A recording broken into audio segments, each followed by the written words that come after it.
എന്താ ആവേണ്ടി എന്നുള്ളൊരു ഐഡിയ ഇല്ലാതാണ് ഞാൻ ഐഫർക്ക് ആദ്യമായിട്ട് വരുന്നത്. പേര് മുഹമ്മദ് സിനാനാണ്. ഞാൻ വരുന്നത് കാടമ്പുഴ കോട്ടയിൽ എന്ന് പറഞ്ഞ സ്ഥലത്താണ്.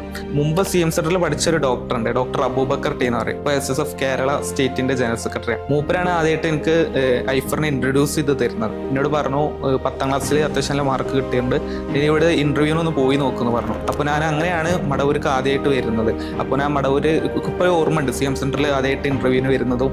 പിന്നെ അവിടുന്ന് നമ്മള് ഷംസ് സാറ് നമ്മളെ ഡയറക്ടേഴ്സിനായിട്ട് നമ്മളെ മീറ്റിംഗ് ഒക്കെ വെച്ചു. ഡയറക്റ്റ് ഒരു ഇന്റർവ്യൂ പോലൊക്കെ ഒരു പ്രൊഫഷണൽ ടച്ച് നമുക്ക് അപ്പോഴേ ഫീൽ ചെയ്തു. സ്റ്റാർട്ടിങ്ങിൽ വന്നപ്പോഴേ അപ്പോൾ നമുക്കിതൊന്നും ശീലമില്ല.